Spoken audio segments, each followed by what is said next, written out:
Madam, DGCA को ज़्यादा power दिया गया, बीसीएस को सेपरेट किया गया। बीसीएस हमेशा से इंडिपेंडेंट था।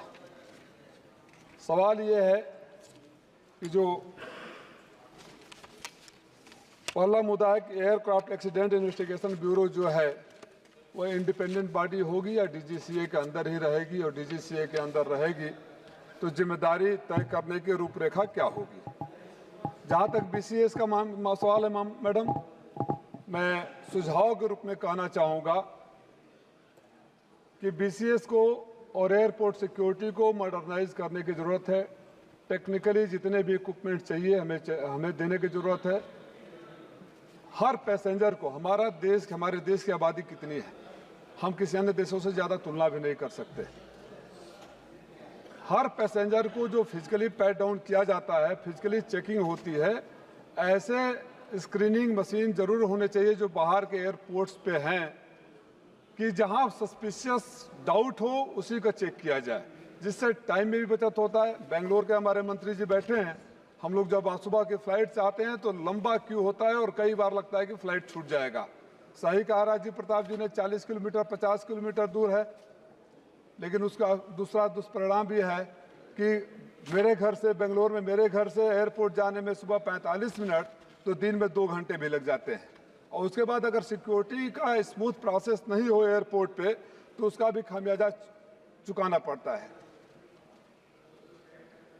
दूसरा मैं एक सुझाव देना चाहूँगा, जो एयरपोर्ट पे स्टाफ है मैडम, कभी कभी ऐसे भी एयरलाइन है जहां 1 या 2 एयरक्राफ्ट उतरती हैं और उनको इंसिस्ट किया जाता है कि आप अपना स्टाफ रखो। जो स्टाफ के बीच में कम्युनिकेशन गैप रहता है, कन्फ्यूजन रहता है, उसके भी पैसेंजर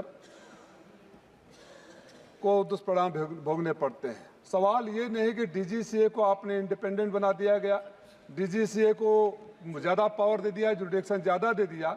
सबसे ज़्यादा समस्या जो हमारे जैसे ले मैन के समझ की है, डीजीसीए के साथ ही है, चाहे पायलटों के साथ हो। फॉर इंस्टेंस राजीव जी ज़्यादा जानते होंगे, मुझे जहाँ तक पता चला कि स्पाइस जेट एयरलाइन ने 6 महीना से 1 साल का नोटिस पीरियड कर दिया गया है।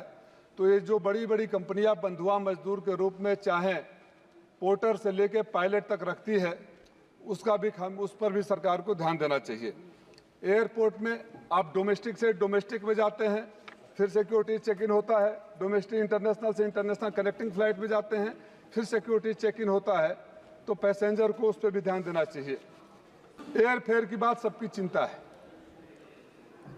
और एक स्टैंडर्ड सवाल जवाब आता है कि एयर फेयर सरकार के हाथ में नहीं है ना मंत्री जी। तो नारा किसने दिया था कि हवाई चप्पल वाले को हवाई जहाज में बैठाएंगे? जब आपके हाथ में है ही नहीं तो नारा किसको बेवकूफ बनाने के लिए दिया गया था? और आपकी अगर जिम्मेदारी नहीं है तो हम तो बचपन में सुना करते थे ब्लैक होता है। उस समय हम लोग बचपन में जहां से आते हैं यूपी बिहार के बॉर्डर पर किरासन तेल का ब्लैक होता था, चीनी का ब्लैक होता था ना। हमारे गांव से तो आपके बक्सर से हम किरासन तेल लेकर आते थे तो ब्लैक होता था। तो ये तो आपने ऑफिशियली परमिट कर दिया उनको कि जितना चाहो तो यहाँ से बनारस का किराया 3000 है, चाहे तो 30,000 ले लो, और सरकार हाथ खड़ा कर दे। हमें ऐसी सरकार नहीं चाहिए जो लूटने वालों को कंट्रोल में नहीं रख सके। ये आपको जिम्मेदारी लेनी पड़ेगी मंत्री जी, या तो फिर देश से माफी मांगनी पड़ेगी कि सर्वोच्च नेता ने, मैं नहीं कहूँगा सत्य नहीं कहा था कि हवाई चप्पल वाले को हवाई जहाज में बैठाएंगे। चौथी बात मैं सर एयरपोर्ट्स की है। मैं और मेरी पार्टी इस बात के सख्त खिलाफ है कि एयरपोर्ट को प्राइवेट हाथों में बेच दिया जाए। आप उनसे सर्विसेज हायर करिए। हमारी जिम्मेदारी बनती है कि एसेट्स को बनाया जाए, एसेट को बेचा नहीं जाए। एसेट को बेचने से आने वाली पीढ़ियों को भुगतना पड़ता है सर। और हमारे यहाँ जो माँ बाप के बनाए हुए संपत्तियों को बेच देता है उसे अच्छा नहीं कहते हैं। थोड़ा रूड शब्दों में बोलूं तो नालायक कहते हैं। आपके यहाँ क्या कहते हैं मुझे नहीं पता। तो मैं ये चाहूँगा कि जो उसका दूसरा दुष्परिणाम होता है, जो एयरपोर्ट का कंस्ट्रक्शन कास्ट कलकत्ता में 5,500 रुपये स्क्वायर फीट आता है, वो दिल्ली का बनता है तो 12,000 रुपये स्क्वायर फीट आता है। तो उसकी कीमतें कौन वसूलता है? उसकी कीमतें तो हमसे भी हमें से वसूली जाती है ना। अभी CISF को हटा दिया गया most of the security check point से, प्राइवेट लोग आए हैं, अब वहाँ सिक्योरिटी का भी सरकार को देखना चाहिए।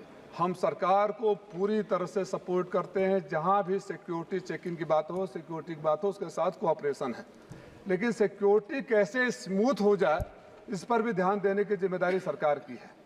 और जो प्राइवेट हाथों में दे दिया जाता है, इस पर भी दो चीज़ मेरा व्यक्तिगत रूप से सुझाव है।